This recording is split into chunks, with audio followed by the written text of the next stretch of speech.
Dude, there's nothing near there. It's just residential houses. There's no convenience stores. There's no school nearby. You want to move in there and make that into an Airbnb. That's your plan with this. Yeah. Don't go low.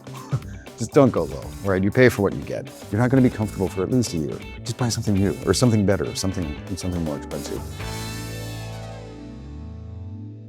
If you've spent any time looking at Japanese real estate online, you've probably come across stories about incredibly cheap homes selling for a fraction of what they would cost in other countries. But not every bargain is an opportunity, and not every cheap property is worth buying. In this episode, Emil is joined by Matt Ketchum, founder of Akiyas.io, a platform that helps buyers discover vacant and undervalued properties across Japan. Together, they discuss renovation risks, common buyer mistakes, and what separates a hidden opportunity from an expensive headache. Let's get into it.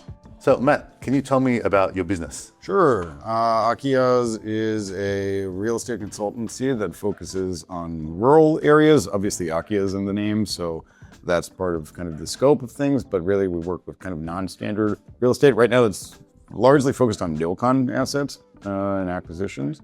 But again, if you want an Akiya or ryokan or something in between, we can help with that. And then also, in addition to the actual property involved, we really want to make sure that our clients are aware of kind of the lifestyle and environment that they're entering if and when they make a purchase, so that, you know, they get kind of maximum value out of it and they positively contribute to the communities that they enter. So is it for people that want to live there as a holiday house and also use it as a short-term stay or like a hotel or ryokan? When they're not there, what's more the kind of direction? Yeah, I think normally what you've just asked about that's a pretty normal, whereas a lot of my experience has been one of two things. It's either somebody moving, usually a domestic international resident actually changing address. Then they'll, kind of like myself, they'll have, their footprint in Tokyo, but the primary residence. But then also using that as a new business platform. So the one that I always get an example of is out in Gunma, for a big fan of rock climbing. He's got the freedom to move around. He's a lawyer and things like that. And so he worked with me and purchased an Akiya on Mount Haruna is where it is. Because that was right next to his favorite place to climb. And so he wanted to create his little climbing community. So invite friends up for a weekend, that sort of thing. And then the community thing as well, which is it's really ill-defined, honestly speaking, but there's a lot of people who are interested in community. And I hesitate to call it a commune, but living together in kind of compounds. Everything sounds communist the way that I'm saying this, but yeah, that sort of thing. So okay. And what kind of budget are a lot of your clients? Right now, it's usually around 30 to 50 million. I'd say I've gone higher, definitely gone lower. So there's really quite a range of stuff that you can pick up. Honestly, I've said it before, I'll say it again. I'm sure pretty much all of us agree. Don't go low. Just don't go low, right? You pay for what you get. And if you've got the budget to include, then you try to bump it up. So 30, 50 million yen, that's what, 200 to 300, 400,000 US? Something like that. Dollars. Yeah. Right. And again, you can go lower, but it's how much hassles do you like? How long do you want to wait to actually use the thing that you bought? Yeah, the renovation, the work, and it's a years long project. Yeah. It's not like I want to go rock climbing, let's buy it. Right. Granted, that project worked out real well, but it's odd how so many times it's think about this. It's a renovation. It's going to take a long time. You're not going to be comfortable for at least a year. Just buy something new or something better, something more expensive. So what exactly is the service that you provide? So there's portfolio curation, search and curation, due diligence, and then assistance with the brokerage process. We're not agents, so basically kind of holding hands through the brokerage process. If they have questions but they don't know how to ask, and kind of just having a guiding light. During that, the portfolio curation is usually we start with 5, and so that really requires us. Well, I say us, it's me. Sitting down with clients to really understand not only what kind of property they're looking for, but kind of honestly who they are and what they want, not just with regards to the property, but what's your life trajectory, how do you see yourself in 5 years sort of thing. So that not only can we get a decent profile of the type of property that they want, but also locate it in a place that will support sort of their life mission. Well, maybe not life mission, but where they see themselves going. So that's step one. Usually do 5. I don't think we've ever gone more. Well, one time we went more than 5. So we're pretty good at kind of being able to hone in on actually what people want.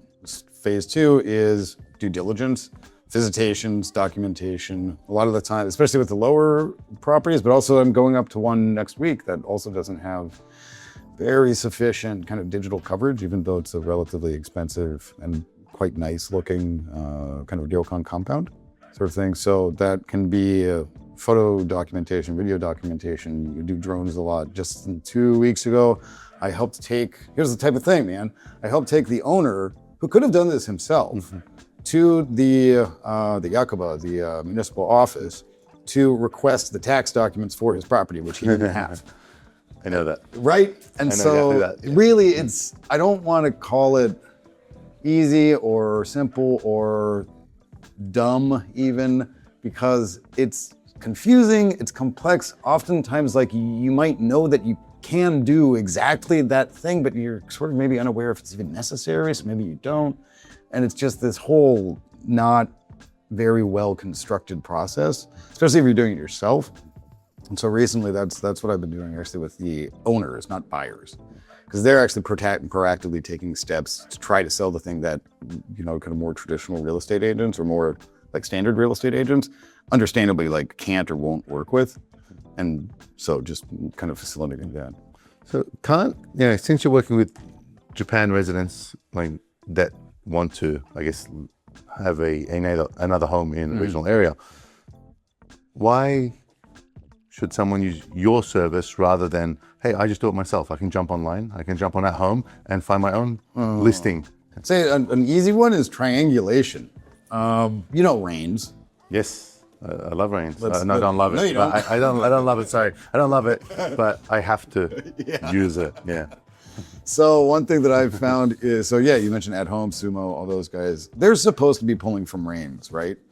That's what's supposed to happen. Yes. It's not what actually happens. Agents are meant to be putting it on rains too. And then it trickles down into everything else. That rarely ever happens. So one risk that you run trying to do it yourself and trusting At Home or Sumo or any one of these is, oftentimes, I don't know, maybe like 20% of the time or something, there will be like an extra 0 on a price, or because it's all manually entered, right? And so there's these little mom and pop shop Yep. in the middle of nowhere. Yeah, exactly. And so the price will be off, or the square meterage will be off, or something will be off, but you won't notice it unless you triangulate between the various listings. If you catch, this is maybe like not the most major of difficulties, but I think it's a good example of, if you're looking at one thing and you just trust that, trusting that the other things that are supposed to be repeating the thing that you're looking at, you might find yourself actually like missing information. And so, the offer goes sour, or you think it's basically, you're looking at something that you think you understand, but you don't. And so being able to just kind of keep the bigger picture, the broader picture, as well as like the whole of the data together for a client is, like, again, peace of mind is the way forward. I think also guys like us, we see so many properties. When we see it on the flyer and we look at what's the direction, Yep. what's the allotment, where is the road, and then and jump on Google Maps and 3D view of, this is rule it out. There's this building next door. Yep. There's so much stuff that I think a first timer just doesn't know the process of how to check. Yeah. Oh, this is upstairs. Is it a slanted roof that goes down to the floor? Yeah. And like, that doesn't show there, but if you look at it and have seen enough of them, you can understand between the. Yeah, I had one recently. It was somewhere. It was the most ridiculous location in Chiba. Some kind of near Nari, but like in the middle, in just a bed town kind of thing.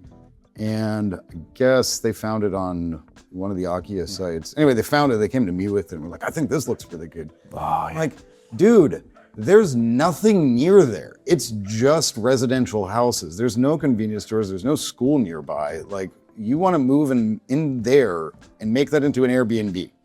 That's your plan with this. Yeah.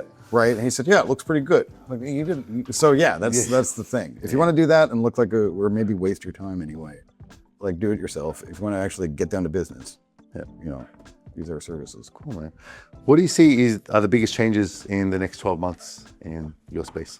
I think the owner thing, the Japanese owners seem to really be coming around to taking, I don't necessarily want to say responsibility, but like taking action themselves without waiting for an agent or the government to tell them what to do. That's not to say they're like doing anything illegal or whatever, but usually they're just kind of waiting for like, oh, you're the owner, so now you should do this, and then they do it, and then so there's that kind of thing. I've got a number of recent clients, more on the owner side than the buyer side, seeking, again, to like better document the assets that they have because the local governments just don't. I mean, one of them was telling me that the local government said, hey, you can gift it to us for like $20,000. The local agents just don't, because it's, I won't say the price, but it's a very cheap thing, and it's one of those island chains, so like very inaccessible. Yeah. Curious for the right person, but those right people are only so many. And so he just has no options through like the normal or like accepted or standard path. And so that's what I'm starting to get reached out, or people are starting to, Japanese owners of properties, especially Akiya, are starting to reach out to me saying, look, I want to sell this thing. I'm totally open for it. I kind of don't even care about price. I just want to get it out of my hands, but nobody will do it for me.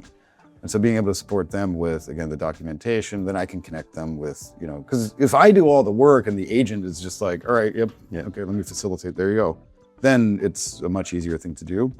But yeah, so I'm actually I think I'm pretty, maybe not confident, but optimistic that Japanese owners of properties, especially kind of Akiya type stuff, are moving in a more, proactive direction, which I think is, I mean, that's a big percentage of what the Akiya mondai, the Akiya problem, is that historically owners haven't done a very good job of like keeping tabs of what they got. So that's where I hope and think I see things going in the next 12 months. Awesome. Matt, thank you so much, man. Thanks, man. It's always a pleasure. Yeah, likewise. Thanks to Matt Ketchum from Akiyas.io for joining us on the podcast. If you want to learn more about Matt or get in touch with him, check the links in the description below. If you enjoyed the episode, like the video and subscribe to the channel. Thanks for watching, and we'll see you in the next one.